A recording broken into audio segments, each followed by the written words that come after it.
ir a la carta del apóstol Pablo a los Efesios capítulo 1. Vamos a terminar hoy con el segundo punto del TULIP, Dios mediante.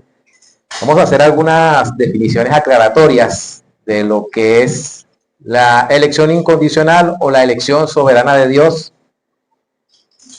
Como bien hemos llevado a cabo esta serie de las doctrinas de la gracia, una introducción a la teología reformada. Y hoy vamos a ver algunas declaraciones finales ya para cerrar este punto. La semana que viene, Dios mediante, comenzaremos con el tercer punto que es el más controversial de los cinco.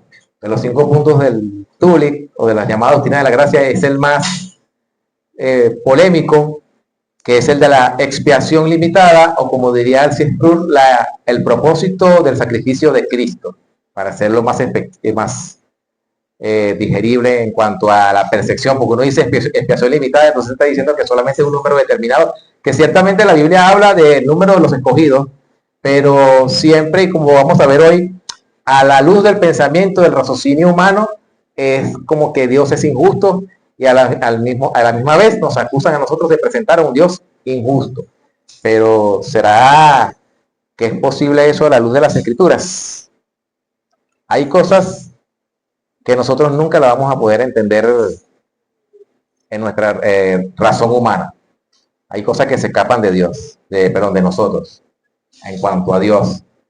Y como el ser humano tiende a procesarlo todo a nivel emocional, dicho sea de paso, nunca es bueno tomar una decisión a nivel emocional, sino siempre racional.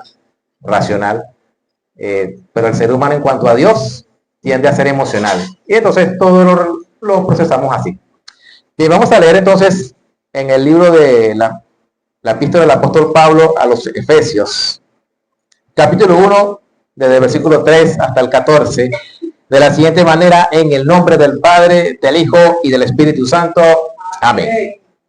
Bendito sea el Dios y Padre de nuestro Señor Jesucristo, que nos bendijo con toda bendición espiritual en los lugares celestiales en Cristo, según nos escogió en Él antes de la fundación del mundo, para que fuésemos santos y sin mancha delante de Él, en amor, habiéndonos predestinado para ser adoptados hijos suyos por medio de Jesucristo, según el puro afecto de su voluntad, para alabanza de la gloria de su gracia, con la cual nos hizo aceptos en el amado, en quien tenemos redención por su sangre, el perdón de pecados, según la riqueza de su gracia, que nos hizo sobreabundar para con nosotros en toda sabiduría e inteligencia, dándonos a conocer el misterio de su voluntad, según su beneplácito, el cual se había propuesto en sí mismo de reunir todas las cosas en Cristo, en la dispensación del cumplimiento de los tiempos, así de las que están en los cielos como las que están en la tierra. En Él asimismo tuvimos herencia, habiendo sido predestinados conforme al propósito del que hace todas las cosas, según el designio de su voluntad, a fin de que seamos para alabanza de su gloria, nosotros los que primeramente esperábamos en Cristo. En Él también vosotros, habiendo oído la palabra de verdad, el evangelio de vuestra salvación, y habiendo creído en Él, fuisteis sellados con el Espíritu Santo de la promesa, que es las arras de nuestra herencia, hasta la redención de la posesión adquirida, para alabanza de su gloria. Amén. Bien, declaraciones finales de lo que es la elección incondicional o elección soberana de Dios. Esto tiene que ver siempre con salvación. Cuando hablamos de elección soberana de Dios, hablamos de elección para salvación. Dice, adelantando un poquito, la segunda carta del apóstol Pablo a los Tesalonicenses, capítulo 2, versículo 13, dice que hemos sido escogidos para salvación. Un texto que habla claramente de cuál fue el propósito de la escogencia. No es una elección para servicio, ni tampoco, sino que es una elección para salvación. El texto lo dice bien clarito. Bien, antes de continuar, quisiera hacer unas observaciones que en algún momento de la exposición se van a presentar, y son las siguientes. La primera es, que ya hablamos un poquito, no debemos procesar la obra que hace Dios por medio de la razón humana o nuestra lógica, porque Dios no obra en la lógica del hombre. Fíjese, por ejemplo, en 1 Corintios capítulo 1, cuando Pablo habla de la sabiduría de este mundo y la de este siglo, él hace referencia a una profecía que está en Isaías capítulo 29, versículo 14, que dice que haré un grande prodigio, que el que lo oiga le retiñirá los oídos, porque en ese tiempo destruiré la sabiduría de los sabios. Entonces Pablo toma esas palabras y dice, como está escrito, destruiré la sabiduría de los sabios. Y él se refería a la cruz de Cristo, porque la cruz de Cristo, tanto para judíos como para gentiles, era una total locura. Es decir, que agradó a Dios salvar a los creyentes, dice el apóstol Pablo en ese pasaje, por la locura de la predicación. Por tanto, cuando intentamos procesar a Dios a nivel lógico, nunca vamos a llegar a entender a Dios. De hecho, nunca lo vamos a entender en ningún tipo de razonamiento. Valga la aclaratoria. Entonces, cuando vemos en las Escrituras, nunca debemos pensarlo de manera lógica en el sentido de que tiene que ser así, porque yo como humano lo pienso así, sino que en la sabiduría de Dios es muy distinta a la sabiduría del hombre. El hombre pensaría que su Salvador debía ser alguien triunfante y resulta que Dios determinó de antemano que el Salvador fuese un hombre crucificado. Una vergüenza total. O sea, que Dios salva al hombre como Él quiere, cuando quiere y por los métodos que Él ha sido designado. Esa es la primera observación. No debemos procesar la persona y la obra de Dios con nuestra lógica. Y la segunda es que no debemos procesarlo a nivel emocional, sino bíblico y racional. O sea, lo que podemos ver en el texto, lo que podemos interpretar en el texto, es así como Dios se nos ha revelado al hombre. Ok. Para empezar, como primer punto debemos decir que la predestinación es una doctrina bíblica. O sea, alguien puede pensar que la palabra predestinación, aunque está en la Biblia, muchos no la aceptan como tal porque el concepto en sí mismo lleva dos cosas. Uno es salvación y el otro es reprobación, condenación. Entonces lo primero que debemos hacer es que la doctrina de la predestinación es una doctrina bíblica. Para nada la predestinación es un concepto que se inventaron los reformadores, como dirían algunos, ¿no? Eso fue invención de Juan Calvino y que luego llegó hasta nuestros días. La palabra de Dios es clara al momento de elegir a unos y reprobar a otros. Como dijo Carlos Spurgeon, podrás estar en desacuerdo con la palabra predestinación, pero está en la Biblia. No la puedes quitar. O sea, yo puedo pelearme con la palabra, caerme a golpe con ella, pero no la voy a poder borrar de la Biblia porque está allí. Y no puedo ni quitarle ni añadir en la escritura. Por eso decíamos al principio que no debemos razonar de manera emocional ni lógica, humanamente hablando, sino como Dios nos ha establecido en su palabra. Ahora, curiosamente, aunque cuando hablamos de predestinación, siempre viene a la mente de las personas la figura de Juan Calvino. No fue Juan Calvino quien escribió mucho sobre la predestinación, fue Martín Lutero. Solamente que a Calvino lo conocen más por la doctrina de la predestinación que por el resto de sus escritos. De hecho, hace unos años el doctor César Vidal habló de una encuesta que se hizo en Francia de la figura más influyente para los franceses. ¿Saben quién quedó en segundo lugar? Juan Calvino, solamente superado por Napoleón Bonaparte. Pero el pensamiento de Juan Calvino trascendió la frontera francesa a tal punto de que la Constitución de los Estados Unidos tiene mucho del pensamiento de Juan Calvino, porque él no solamente escribió la predestinación, él escribió básicamente de dos cosas de donde se desprende su doctrina, del conocimiento de Dios y del conocimiento de nosotros mismos. Dios es un Dios santo, nosotros somos unos pecadores. Eso fue lo que basó mucho la doctrina calvinista, pero que es más conocido por el concepto de predestinación es otra cosa, entre otras razones porque tiene mala prensa, como dirían los españoles. O sea, se han dicho tantas cosas que son mentiras de él. Entonces Calvino escribió escasamente sobre la predestinación en comparación con otros temas de su obra. Ya vimos que el pensamiento de Juan traspasó la frontera francesa, llegando incluso a incluir en la Constitución de los Estados Unidos. Entonces todos los cristianos tienen un concepto sobre la predestinación de una u otra manera, y la razón por la que tienen ese concepto es porque está en la Biblia. Algunos lo ven como presciencia, de que Dios vio de antemano, otros que, como el caso de la teología reformada, de que Dios, desde antes de la fundación del mundo, incluso escogió que Cristo padeciese. La elección no solamente fue con los creyentes, y eso lo vamos a ver más adelante, en pasajes como Hechos 2:48, donde dice que Cristo ya había sido destinado desde antes de la creación del mundo para padecer en la cruz. Primera de Pedro 1:20 también lo dice. Entonces, pero de todos los cristianos, de alguna u otra manera, tenemos ese concepto de la predestinación. Entonces, de manera que podemos afirmar que la predestinación es una doctrina bíblica y Pablo la usa, la acabamos de ver en el pasaje que leímos, y 3 veces la menciona y siempre dice que es el beneplácito de Dios. O sea, no es un capricho de Dios, como algunos dirán que tenemos un Dios caprichoso, ¿no? Si lo vemos desde el punto de vista humano, es un Dios caprichoso. Pero como Dios no puede ser entendido por su creación, porque la creación jamás va a ser mayor que el creador, entonces, ¿qué decimos nosotros a lo que dice la Escritura? Amén. Si está en la Biblia, podemos creerlo y debemos aceptarlo así. ¿Alguna pregunta hasta ahora? ¿Comentario? ¿Todo entendido? ¿Todo aclarado? Ok. Entonces, la palabra predestinación que aparece en el versículo 5 de Efesios 1 viene del griego proorizo, que significa limitar de antemano, es decir, determinar. Eso es lo que significa la palabra. Incluso tiene el significado de determinar antes. El pre es determinar con antelación y destinación es destino. Eso es lo que significa la palabra. Pero también esa palabra significa por anticipado, determinar por anticipado lo que quiere decir al final. Otro pasaje donde se utiliza esta palabra predestinación está en Hechos 4:28. Vamos a ver qué dice ese pasaje. Bastante revelador porque nos dice desde cuándo nuestro Señor iba a padecer.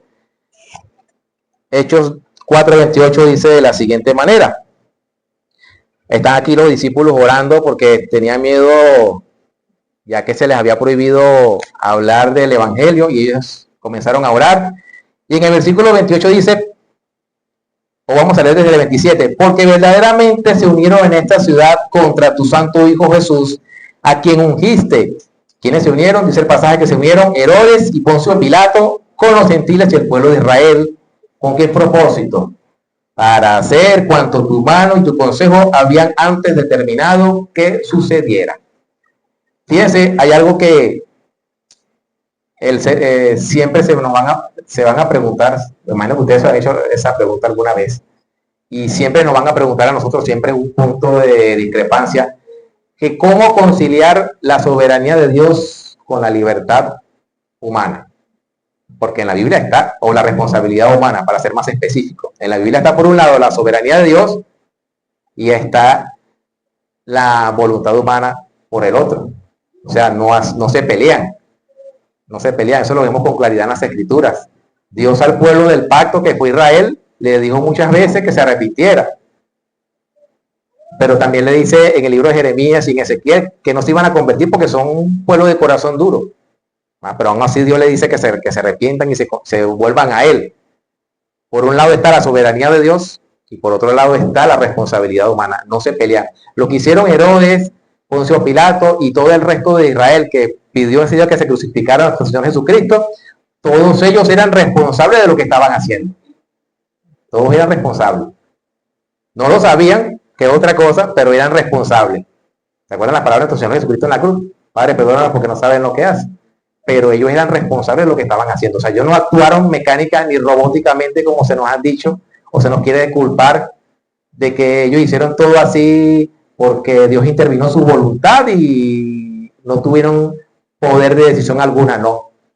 Pero lo que sí dice el pasaje es que lo que ellos hicieron en ese momento fue determinado por Dios para que aconteciera todo lo que Él había antes determinado hacer. O sea, no fue casualidad la muerte de Cristo. No fue casualidad. Fue a su mano que lo había antes determinado. Otro pasaje donde aparece la palabra predestinación es en Romanos 8, 29 y 30. Lo hemos leído muchas veces acá. El otro pasaje se encuentra en 1 Corintios 2:7, cuando habla de la sabiduría que Dios preparó de antemano para nosotros. O sea, determinó de antemano. ¿Cuál es esa sabiduría? Cristo, poder de Dios, sabiduría de Dios. Esa es la sabiduría que, si Dios no se la muestra, no se la revela a un individuo, nunca va a entender la cruz de Cristo. Nunca lo va a entender. Para él la cruz va a ser locura. Dice Pablo, para los judíos, tropezadero, para los gentiles locura, mas para nosotros, los llamados, Cristo, poder de Dios, sabiduría de Dios. El otro pasaje es justamente Efesios 1:5 y primera de Pedro 1:20, donde dice que Cristo ya decía destinado desde antes de la fundación del mundo para ser el cordero inmolado. Ese es otro de los pasajes donde aparece la palabra predestinación. Vean que, o sus derivados, vean que son varios pasajes. De hecho son 1, 2, 3, 4, 5 y podríamos tomar Hechos 2:23 como un sexto pasaje. Hay una objeción que he escuchado sobre esto, pero antes voy a leer Hechos 2:28. Hechos 2:28, perdón, está Pedro en el discurso del día de Pentecostés y él dice,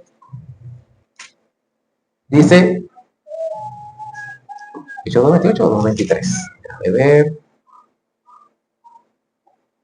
Sí, 2:23. Dice, a este entregado, hablando de Cristo, entregado por el determinado consejo y anticipado conocimiento de Dios, determinado consejo y anticipado conocimiento de Dios, prendisteis y matasteis por manos de inicuos, crucificándole. ¿Qué nos dice Pedro aquí? Que había sido entregado por el anticipado conocimiento de Dios, pero también dice una cosa, ustedes lo mataron. Ustedes lo mataron. Muchos de los judíos que estaban escuchando a Pedro en ese momento no estuvieron presentes en el momento de la crucifixión, pero Pedro le dice, ustedes lo mataron. No sé si días atrás les pasé por el grupo, si no recuerdo mal, una reflexión, ¿no? Cuando hablábamos sobre la reforma y los avances que hizo en las diferentes áreas, entre ellos la cultura. Hay un conocido pintor llamado Rembrandt, y él se caracterizó por hacer cuadros que se llaman de estilo realista, o sea, muy parecidos a lo que son la realidad, por eso se llama realista. Y hay un cuadro que se llama, creo que la crucifixión de Jesús, donde se ve a él, o sea, se ve una persona alzando la cruz y esa persona tiene una boina. En ese tiempo no existían las boinas, pero Rembrandt se está representando a sí mismo en la obra. O sea, lo que está queriendo decir Rembrandt es que él estuvo en el momento de la crucifixión de Jesús. Él fue uno de los que gritó, crucifícale. Saben que todos los seres humanos estuvieron presentes allí. Todos los seres humanos estuvimos presentes allí. Por eso que es independiente de, no podemos,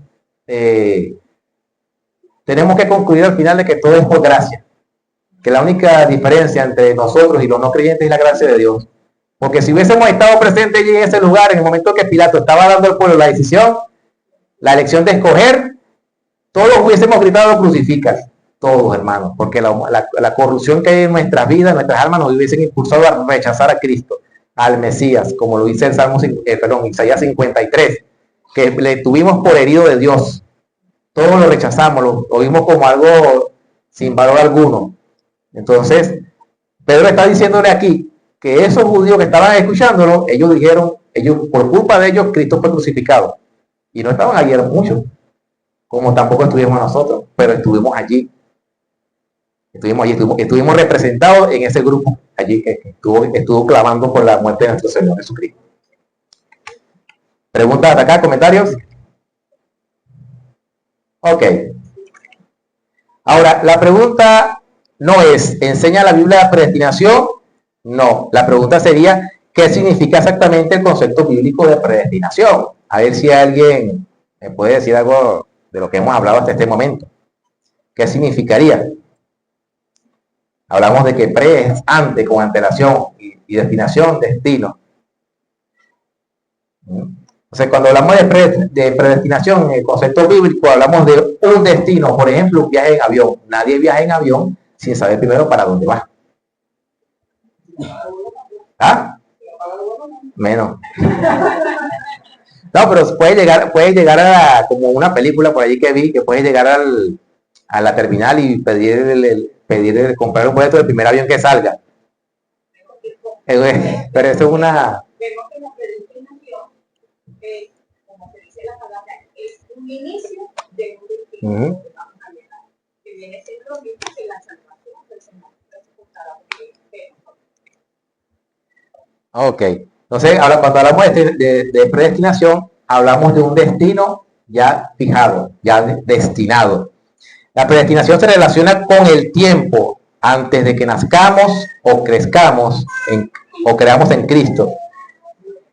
Y esa se dio en la eternidad, o sea, antes de que el mundo fuese, como lo dijo el apóstol Pedro en 1 de Pedro 1:20, desde antes de la fundación del mundo, que Cristo padeciese.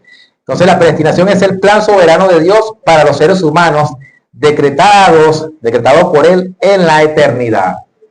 Ahora, comúnmente se tiende a confundir la palabra predestinación con elección, que es el tema del que estamos hablando en el segundo punto, pero es incorrecto, porque la palabra elección tiene que ver con, tiene dos connotaciones, una es para salvación y la otra es reprobación. O sea, todos los seres humanos tienen un destino prefijado, pero unos son elegidos para salvación y otros son reprobados. Esa es la diferencia entre elección y predestinación. No es lo mismo, parecido pero más no es lo mismo. O sea, cuando hablamos de predestinación hablamos de un destino ya fijado para un individuo, una persona, pero cuando lo llamamos al plano salvífico, hay unos que Dios elige y otros que reprueba, que los pasa por alto. Esa es la parte positiva. La parte positiva es la salvación y la parte negativa es la reprobación. Entonces, en resumen, Dios desde la eternidad elige a unos para salvación y dejó el resto en la condenación. Ahora, no es que Dios elija a unos para condenación, sino que en su justicia, como le hemos hablado, y en su misericordia, a unos les da gracia y a otros le aplica justicia. Pero ninguno de los dos bandos recibe justicia, porque la justicia sería que todos fuésemos condenados, como dice a Romanos 3, por cuanto todos pecamos, hemos sido destituidos de la gloria de Dios. Eso sería lo justo. Entonces, los que son salvos reciben gracia, misericordia, y los que son condenados reciben la justicia de Dios, en la cual han sido ya, han caído, ¿no? Porque ningún ser humano es inocente en forma alguna en cuanto al pecado. Lo dice la Escritura, todos hemos pecado. Y la mayor prueba de que el ser humano tiene pecado en su vida es la muerte. Dice Romanos 5 que por un hombre entró la muerte, y así la muerte pasó a todos los hombres por cuanto todos pecaron. En el caso de los bebés, bueno, ese es otro tema. Una cosa es que ellos no sean conscientes del pecado, pero la evidencia está que mueren.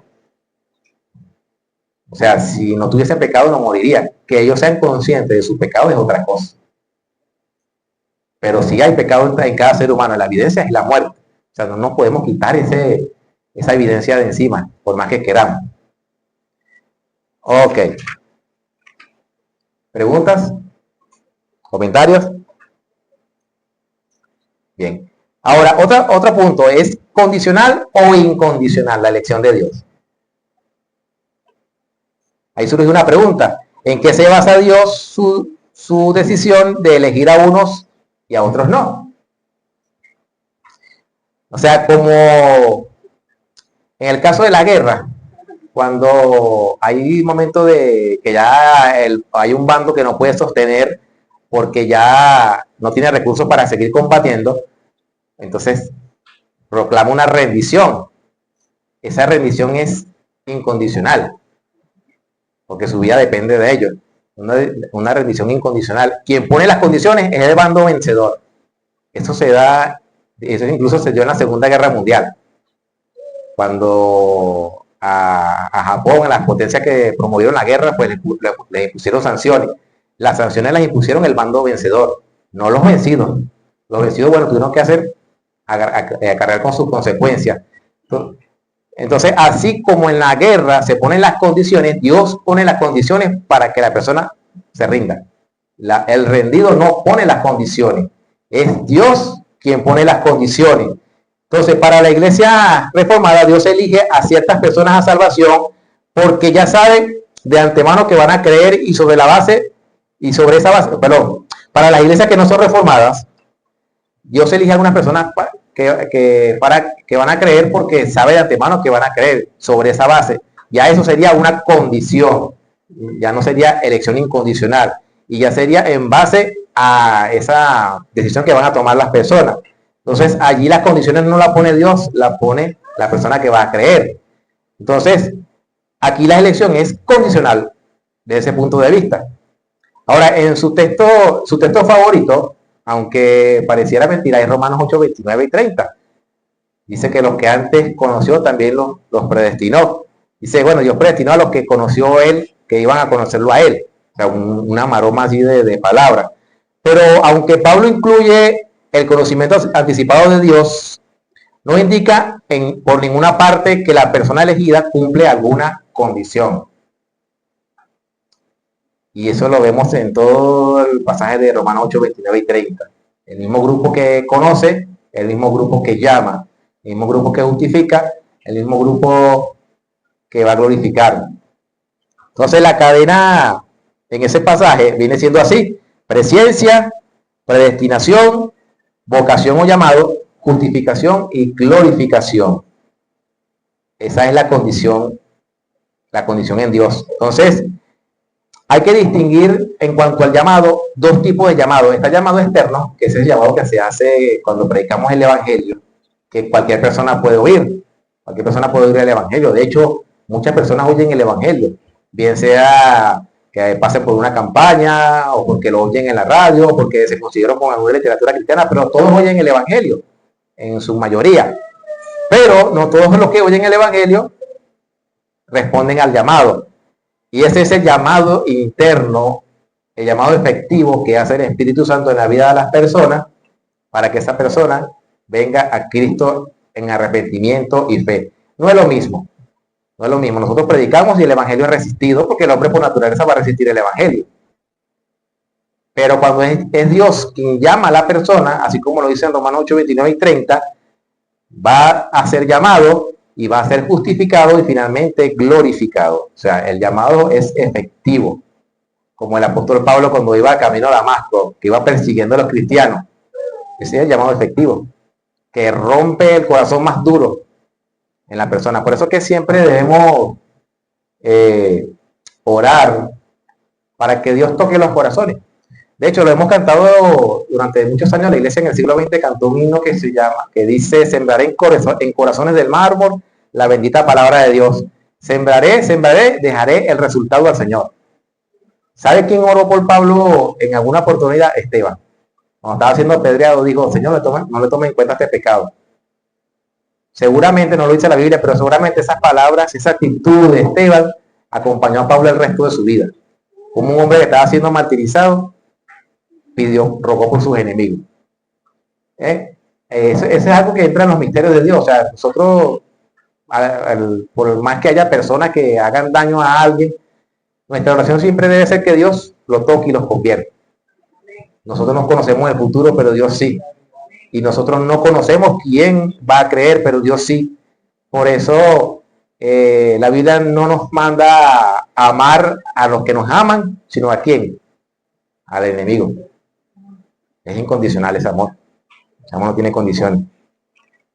Bien, entonces, el llamado externo, o en el llamado externo, la persona no es justificada, porque el llamado que Dios hace siempre con un propósito. Lo hemos leído en el pasaje de Efesios 1. Mientras que el llamado interno, la persona es justificada. La justificación es la declaración de inocencia que Dios hace a una persona. Un reo de muerte es declarado absuelto por los méritos de Cristo. Es lo que dice 2 Corintios 5, 21. Al que no conoció pecado, por nosotros lo hizo pecado para que nosotros fuésemos hechos justicia de Dios en él. Bien, hay algo curioso, y es lo siguiente, que ya sea, y esto lo van a en algún momento se lo van a hacer, se lo van a preguntar, se lo van a interrogar, que la predestinación, ya sea que la entiendan algunos por presciencia o por elección incondicional, al final el resultado del ser humano va a ser la glorificación. O sea, no hay una vía alterna. Ya sea que yo crea que Dios predestina a la persona por presciencia, es decir, que lo van a conocer y lo van a aceptar, o ya sea que yo crea que es incondicional, de parte de Dios, el resultado final va a ser la glorificación de esa persona, no hay otra. Por eso que los que creen que la salvación se pierde, si creen la predestinación por presencia, tienen un problema de lógico allí en su argumentación. O sea, si al final el resultado es el mismo, no puedes poner en duda la salvación, la seguridad de esa persona. No la puedes poner en duda. Ya sea que le sea por incondicional o por presencia, el resultado va a ser el mismo. Por A o por B. Va a ser el mismo, al final. Ok. Y esa es otra curiosidad de las palabras. Las palabras tienen significado, hermano. Cuando leamos algo en la Biblia, esto no está escrito o traducido porque sí. El escritor, en este caso el apóstol Pablo, o los apóstoles, cuando escribieron algo, quisieron dar un mensaje. Cuando alguien da un mensaje y no se sabe expresar, es un mal comunicador. Y sabemos que los escritores bíblicos no fueron malos comunicadores, porque su mensaje no era de ellos, el mensaje era de Dios, y es un mensaje eficaz. Entonces, todas las palabras que ellos escribieron tienen un significado. En el caso de Romanos 8, 29 y 30, las palabras conoció, predestinó, llamó, justificó y glorificó, están en lo que se conoce el idioma como un verbo. El verbo es la palabra que determina la acción, pero está en un tiempo que se llama aoristo. O sea, si cuando vamos a conjugar un verbo, yo como, yo corro, yo ando, yo voy, yo vengo, o sea, el verbo es lo que determina la acción en una oración. Esa palabra tiene un significado. Y en el caso de Romanos 8, 29 y 30 se conoce como el auristo. ¿Qué es el auristo? El auristo es un tiempo verbal que se usa en griego y en otras lenguas antiguas para indicar una acción que ya ocurrió en el pasado. En Romanos 8, 29 y 30, ¿cuál es la última acción que se refleja allí? ¿Cuál es el último verbo? ¿Ah? Versículo 30. ¿Cuál es el último verbo que aparece allí? La palabra glorificó. Es un verbo, está en auristo, es decir, está en pasado, es algo que ya ocurrió en el pasado.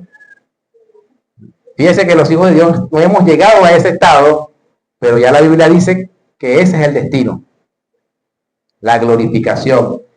En la cadena de oro de la salvación, el único paso que falta es ese. Todos los anteriores se han cumplido. Ahorita estamos en el de justificación, que sería el tiempo presente.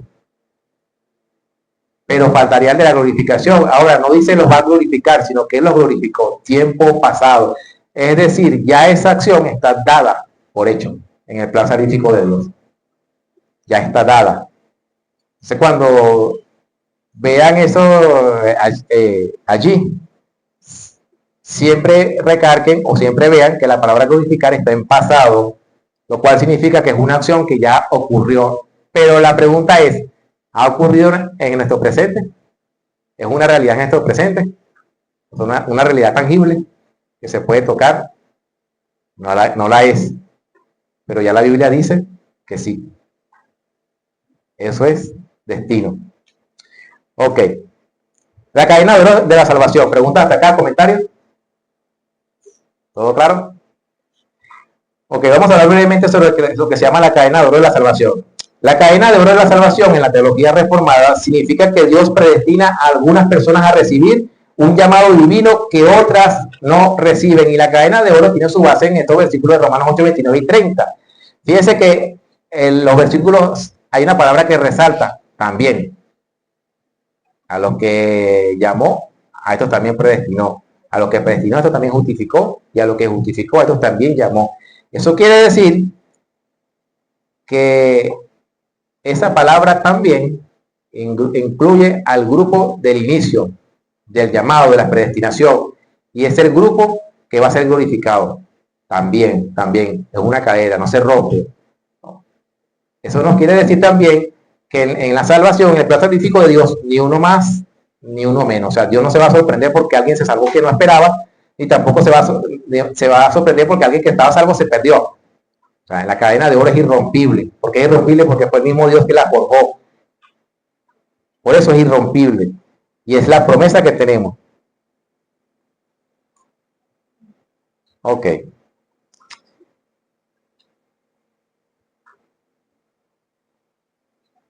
Bien, dice por acá, Dios desde toda la eternidad conoció a sus elegidos. Tenía una idea de su identidad en su mente antes de crearlos.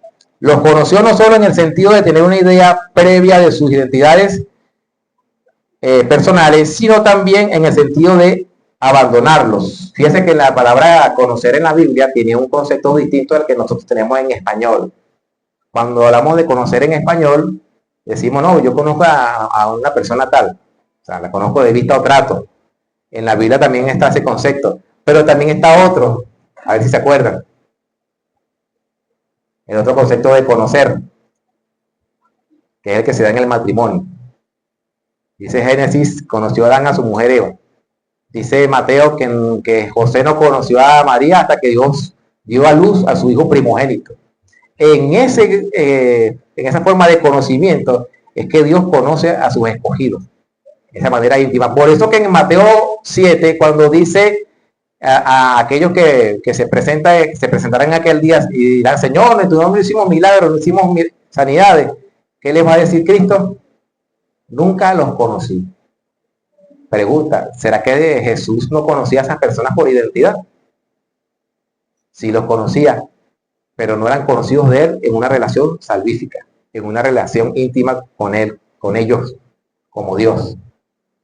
En ese sentido, Dios conoce a sus hijos, en una relación de intimidad. Entonces, cuando la Biblia habla de saber, distingue entre una conciencia mental de la persona y un profundo amor íntimo de una persona. Dios conoce a todas las personas en la humanidad. Y también conoce nuestros pecados. Pero hay una promesa que dice, creo que está en el libro de Isaías, disculpen ustedes que no me sepa la cita, que dice que Dios nunca se va a acordar de nuestros pecados. ¿Significa que Dios se le van a olvidar que nosotros pecamos? Lo que significa es que no se nos va a tomar en cuenta. No se nos va a tomar en nuestra cuenta. Ahora la cuenta que se nos toma, que Dios ve, es la justicia de Dios en su Hijo, Jesucristo en nosotros. Eso es lo que es. Fíjense, hay un himno que dice, él siendo omnisciente, olvida mi error. ¿Cómo lo olvida si es omnisciente? Porque no lo toma en cuenta. Ahora cuando Dios ve la justicia de Dios en mí como su Hijo, ve la justicia de Cristo, no mi justicia. Eso se llama la justificación, que Dios carga a mi favor la justicia de Cristo. Ok. Ahora vamos a ir a Romanos capítulo 9, porque se van a presentar diferentes objeciones en la doctrina de la predestinación, que el apóstol Pablo trata en este pasaje. Romanos capítulo 9, el contexto es de la elección de Israel, y el contexto de ese capítulo 9 también incluye el 10 y el 11, donde habla justamente de la elección, ¿no?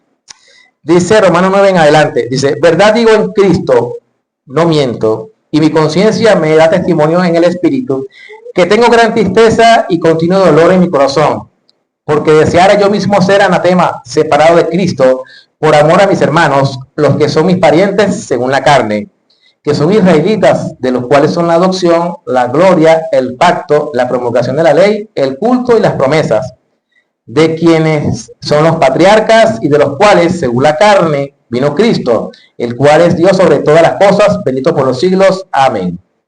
Ahora fíjese lo que dice en el 6. No que la palabra de Dios haya fallado, porque no todos los que descienden de Israel son israelitas. Ojo allí. Ni por ser descendientes de Abraham son todos hijos, sino en Isaac te será llamada descendencia. Ustedes sabían que Abraham tuvo más hijos, aparte de Isaac. Primero tuvo Ismael y después que se murió Sara, se casó con otra mujer y tuvo más hijos. Pero la promesa era por Isaac. O sea, no todos los que descienden de Abraham son hijos según la promesa, sino el nacimiento de Isaac.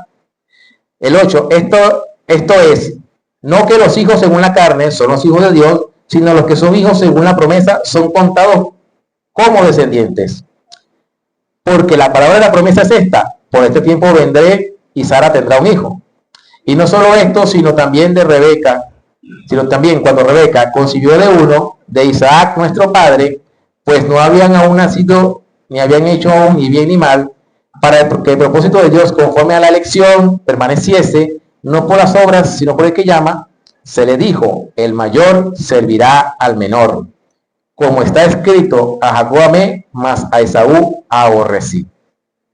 Hay una objeción que se presenta aquí con los hermanos que no son de Iglesia Reformada, que dicen que ahí está hablando, cuando habla de Esaú y de Jacob, está hablando de naciones.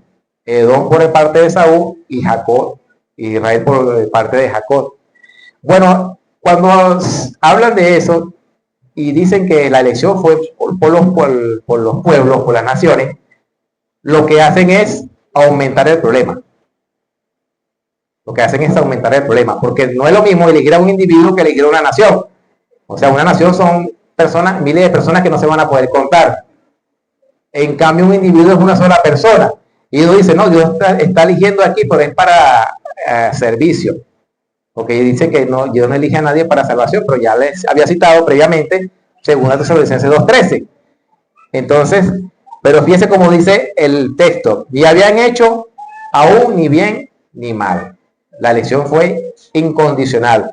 Pero fíjese que el apóstol Pablo, cuando habla de esto, su audiencia a la que él está escribiendo le va a hacer preguntas, le va a hacer objeciones, le va a preguntar, le va a increpar por qué.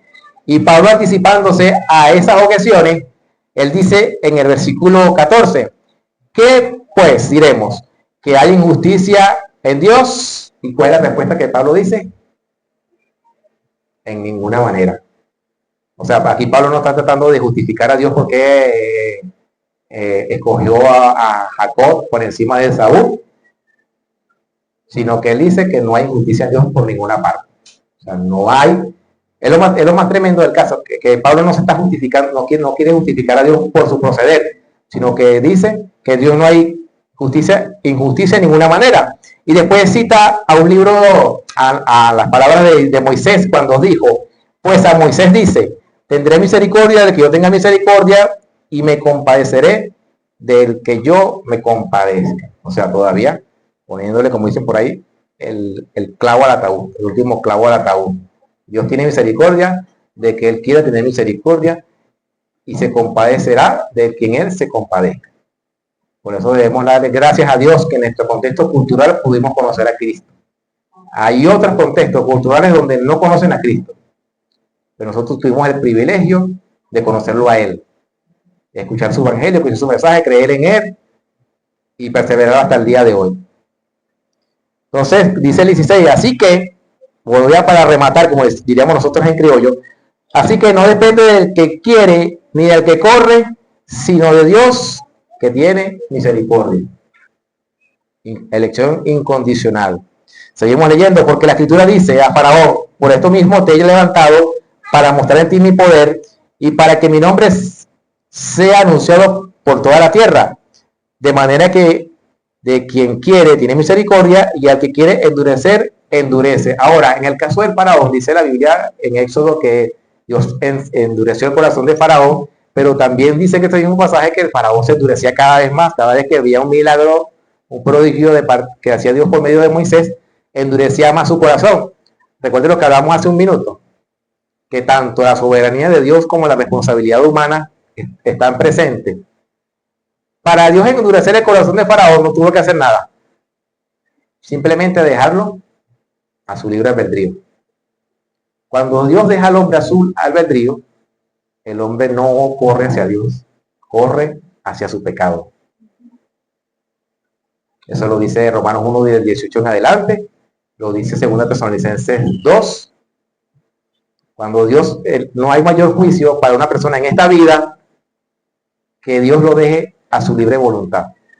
Lo que hizo con Faraón fue quitarle los frenos, como decía algo, y le quitó los frenos, y Faraón, cual gandola bajando tazón, por ahí se fue. Sí. Esa es la forma como Dios endureció el corazón de Faraón. No que lo que obró pecado en el Faraón, sino que en el mismo pecado que Faraón tenía, Dios lo dejó a sus anchas. Por eso Faraón cada vez se endurecía más Y por eso la Biblia dice que Dios endurecía por un lado y por el otro también dice que Faraón se endurecía. Ojo, conté una vez, no recuerdo cuánto fue, pero conté en ese pasaje cuántas veces Dios dice que Dios endurecía el corazón y cuántas veces dice que Faraón se endurecía, y el resultado fue que Dios ganó en esa batalla, en ese score final. No sé por cuántas carreras, por cuántos goles, no recuerdo, pero si es mayor la cantidad de veces que dice yo endureceré el corazón de Faraón. Pero sin embargo, como dijimos, está la soberanía de Dios por un lado y la responsabilidad del hombre por el otro. Entonces no es que Dios endurece el corazón de Faraón para que él no haga nada, sino que simplemente lo deja a sus anchas. Dice el versículo 19, pero me dirás, ¿por qué pues inculpa? O sea, si Dios endurece el corazón de Faraón, ¿por qué le echa la culpa a Faraón? Hablando de la responsabilidad justamente. O sea, si Dios no me endurece a mí, ¿por qué me va a echar la culpa? Entonces, sigue diciendo el versículo, porque ¿quién ha resistido a su voluntad? O sea, ¿quién puede resistir la voluntad de Dios? Pero ¿qué responde Pablo a esta objeción? Más antes, oh hombre, ¿quién eres tú para que alterques con Dios? Para que pelees con Él, para que debatas con Él. Le dirá el vaso de barro al que lo formó, ¿porque me has hecho así? ¿O no tiene potestad el alfarero sobre el barro para hacer de la misma masa un vaso para honra y otro para deshonra? Hay muchos que pelean con el alfarero. Muchos vasos de barro peleando con el alfarero. En lugar de decir, sea Dios veraz y todo hombre mentiroso. En lugar de tener esa actitud, se ponen a pelear con el alfarero. Y fíjense como dice el 22, y que si Dios, queriendo mostrar su ira y hacer notorio su poder, soportó con mucha paciencia los vasos de ira preparados para destrucción, y para hacer notoria la riqueza de su gloria, las mostró para con los vasos de misericordia que él preparó de antemano para su gloria. Por un lado vemos vasos de ira preparados para destrucción, y por otro vasos de misericordia preparados para su gloria. De la misma masa hace un vaso de barro para honra y otro para deshonra, pero la masa al final es la misma. Por eso no me cansaré de decirle, todo es por gracia. Somos de la misma masa de barro que los que no creen. La diferencia está en la gracia de Dios en nuestra vida. No hay ningún otro motivo y no hay ninguna jactancia. Por si alguien quiera objetar que nos creemos gran cosa, ¿no? Bien, preguntas hasta aquí, comentarios. ¿Todo claro? Hay como pensativo, como que será. Me hace recordar al apóstol Pablo en Atenas. ¿Qué será? ¿Qué significa este palabrero? Bien, hay algo que se llama también la elección e incapacidad moral. Cuando hablamos de incapacidad moral nos referimos a la incapacidad que tiene el ser humano para acercarse a Dios por causa del pecado.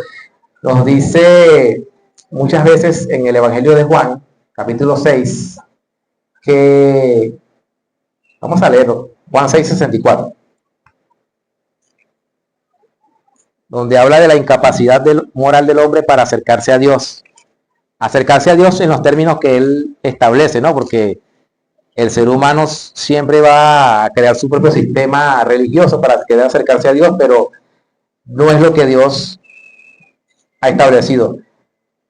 Juan 6:64 al 68 dice, pero hay algunos de vosotros que no creen, porque Jesús sabía desde el principio quiénes eran los que no creían y quién le había de entregar. Y dijo, por eso os he dicho que ninguno puede venir a mí si no le fue dado del Padre. Desde entonces muchos de sus discípulos volvieron atrás y ya no andaban con él. Dijo Jesús a los 12, ¿queréis acaso iros también vosotros? Le respondió Simón Pedro, Señor, ¿a quién iremos? Tú tienes palabras de vida eterna. Tienes palabras de vida eterna. Las palabras que Jesucristo estaba diciendo en ese momento era que debían comer de su carne y tomar de su sangre. ¿Y qué dijo la multitud en ese momento? Dura es esta palabra, ¿quién la puede oír? Y Pedro dijo, bueno, Señor, tu palabra es dura, tu palabra es difícil de entender, pero ¿a quién iremos si solamente tú tienes palabras de vida eterna? O sea, estamos incapacitados nosotros para tener vida eterna. Pero tú que das esas palabras de vida eterna, pues ¿a quién iremos? Esta es la incapacidad morar en el hombre, que no puede acercarse a Dios en los términos que Él establece. Por eso ningún sistema religioso que esté basado en principios humanos puede ser aceptado por Dios. Porque hay una incapacidad intrínseca, una incapacidad moral en el hombre que le impide acercarse a Dios. Bien.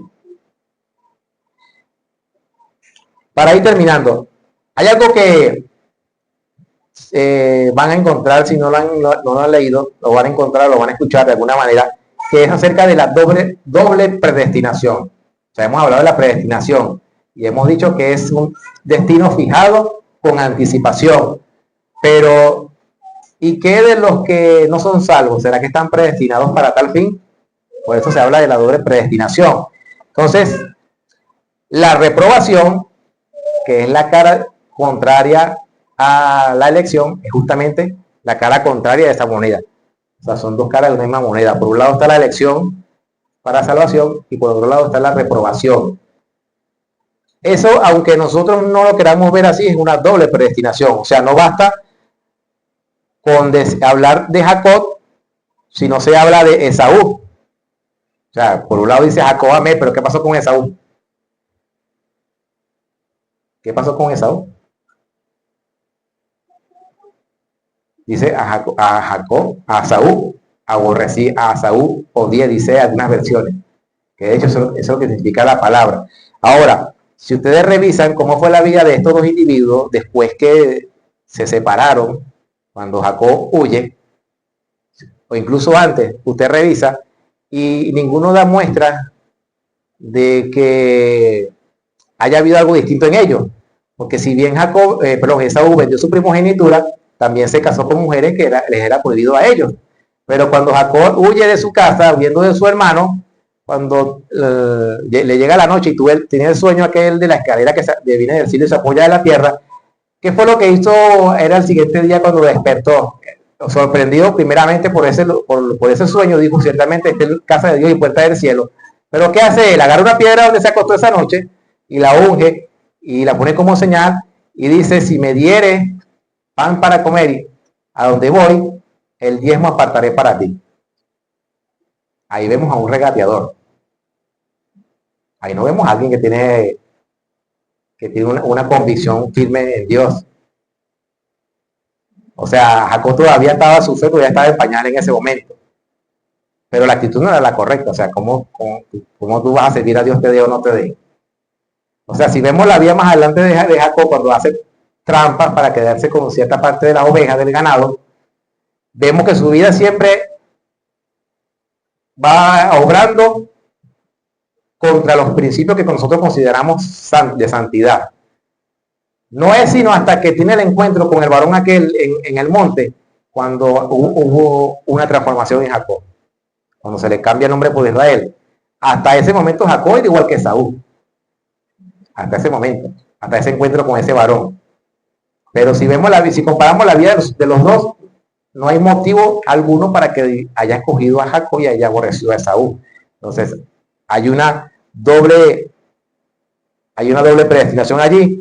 Y debemos, cuando hablamos de la doble predestinación, tener en cuenta lo que dice Deuteronomio 7, versículo 6 al 7, y el capítulo 14, versículo 2, donde dice que Dios escogió a Israel para hacerle un pueblo especial, más que todos los pueblos. Pero le dice, no es que tú seas más que los demás, porque tú eras un pueblo insignificante. Y si Dios escogió a Israel para hacerle un pueblo especial, pregunta, ¿qué pasó con los demás pueblos? Si solamente escogió a Israel, ¿qué pasó con los demás pueblos? Los pasó por alto. La promesa, como leímos en Romanos 9, venía de la simiente de Abraham en Isaac. Y hasta ese momento era exclusivista. Pero ojo, había una promesa en Génesis 15, en tu simiente serán benditas toda la familia de la tierra. Pero hasta ese momento era exclusivista, estaba condicionado al pueblo de Israel, por el cual vendría el Mesías, nuestro Salvador Jesucristo, en el cual toda la familia de la tierra pueden ser benditas por esa promesa abrahámica. Hasta ese momento. Entonces, si Dios escoge a Israel para hacerle un pueblo especial, ¿qué sucede con los demás pueblos? Pregunta. Simplemente no los toma en cuenta. Ahora, ¿hay injusticia en Dios? Como dice el apóstol Pablo en Romanos 9, que acabamos de leer, ¿hay injusticia en Dios en ese sentido? Humanamente sí, pero podemos acusar a Dios de injusto. ¿Ah? Entonces dice, en ninguna manera no hay injusticia en Dios, porque la Escritura dice, tendré misericordia de que yo tenga misericordia y me compadeceré de quien yo me compadezca. Entonces a uno da gracia salvífica y a los demás los pasa por alto, dejándolos en su estado pecaminoso. Significa entonces que los que Dios atrae los hace en contra de su voluntad a esas personas, porque esa es otra acusación que nos lanzan. Dice, no, entonces ustedes dicen que Dios trae a la persona contra su voluntad, lo trae pataleando, chillando, Dios no quiero venir a Cristo, no me lleven. No quieres, bueno, te voy a traer. Ah, exacto. ¿Significa eso? ¿Será que significa eso? Que Dios atrae a personas contra su voluntad. Ah. Porque nosotros tenemos nuestra decisión propia, porque mismo deberíamos actualizarlo de nosotros mismos, porque que busquemos a Dios con espíritu en verdad para que Dios se glorifique nuestra vida. Ok. Más o menos, pero ahí va. Ahí va. Está la responsabilidad humana, como ya lo dijimos, y la soberanía de Dios por el otro. Pero ¿qué nos dice Romanos 3? No hay quien busque a Dios. Entonces, ¿hay alguien que venga a Cristo? Voluntariamente. ¿Saben que la palabra atraer que aparece en Juan 6:44, que nadie puede venir a mí si el Padre que me envió no le trajere? Es una palabra que significa seducir también. Pero si uno se para arriba en un pozo de agua, uno no le puede decir, agua, ven. Mire, por más que le hable bonito, por más que le lance piropo, por más que le diga lo que le diga, que le recite 1000 poemas de amor, 1000 canciones románticas, el agua no va a subir. Tienes que lanzar una cubeta, un tobo, por medio de una cuerda, o por una bomba de achique, como se utiliza hoy en día, para romper la ley de la gravedad y que el agua pueda subir. Del resto del agua no va a subir, por más que le hable bonito, porque ese es otro significado de la palabra atraer, seducir. Entonces, ¿qué hay que hacer? Hay que valerse de elementos mecánicos para romper la ley de la gravedad y que el agua pueda salir arriba, pueda ser atraída. ¿Qué hace Dios en el corazón del hombre? Le ilumina la sabiduría de Cristo en su corazón, de manera que cuando esta persona se le predica el evangelio, voluntariamente acude a Cristo.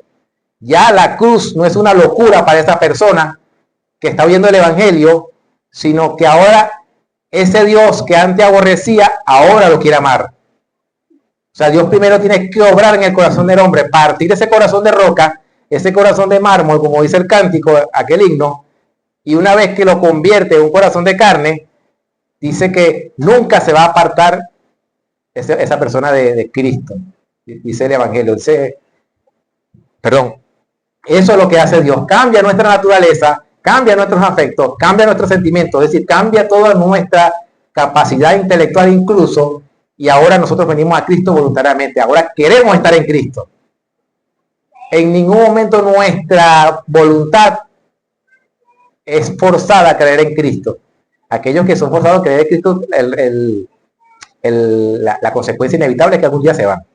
Por eso es que vemos a personas en las congregaciones que por una u otra razón estuvieron en el evangelio y de un momento a otro se fueron. Quizás sea ese el caso, quizás siempre cae el beneficio de la duda. Pero nadie viene a Cristo pataleando, ni contra su voluntad, ni como fue que usted dijo, obligado. Ajá, nadie viene a Cristo de esa manera. Nosotros nunca enseñamos eso. La teología reformada nunca enseña eso. Lo que enseña es que el hombre es transformado mediante el Espíritu Santo, convencido que es un pecador, y una vez que se le predica el evangelio, acude a Cristo. Ahora, otra pregunta que puede surgir. Entonces, ¿a alguien que quiera venir a Cristo, que no ha sido escogido para salvación, podrá venir a Cristo? Eso parte de la suposición de que el hombre busca a Dios. Pero ¿qué nos dicen las Escrituras? Nadie busca a Dios. Nadie lo busca. Ahora, quien venga a Cristo en arrepentimiento y fe, ese va a ser aceptado por el Hijo. Porque todo lo que el Padre le da, vendrá a Él. Y al que Él viene, no le echa fuera.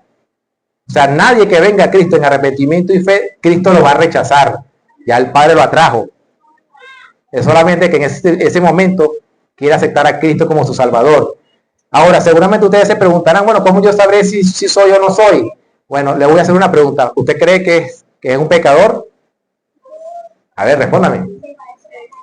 ¿Creen que necesitan un Salvador que es Cristo? ¿Creen que necesitan de Dios? ¿Creen en Cristo como su único y suficiente Salvador? Dice Jesús, el que cree en mí, como dice la Escritura, tendrá vida eterna y no vendrá a condenación, pues ha pasado de muerte a vida. Eso es todo. Si creemos en Cristo, esa es la fe de Dios para salvación. Ahora, ¿qué nos toca a nosotros andar conforme a ese llamado que hemos recibido? Conforme al llamamiento.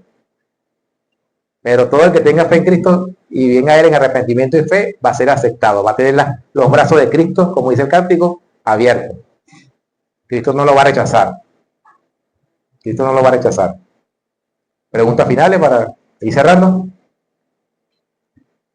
¿Comentarios? ¿Inquietudes? ¿Todo claro? Amén. Bueno, entonces que deseo que de todo corazón que nuestro Señor Jesucristo haya hablado sus corazones en este día, que confiemos en su gracia, que a pesar de lo que pase, podamos estar confiados en su soberana y divina voluntad, que lo que Dios hace, Él sabe por qué lo hace. En nuestras vidas, en la vida de creyente, nada ocurre de manera accidental, sino que todo obra para bien. Esto es conforme a lo que su propósito son llamados. Oremos. Señor, te damos gracias en esta mañana, en esta hora, porque nos has hablado en este momento, Dios mío.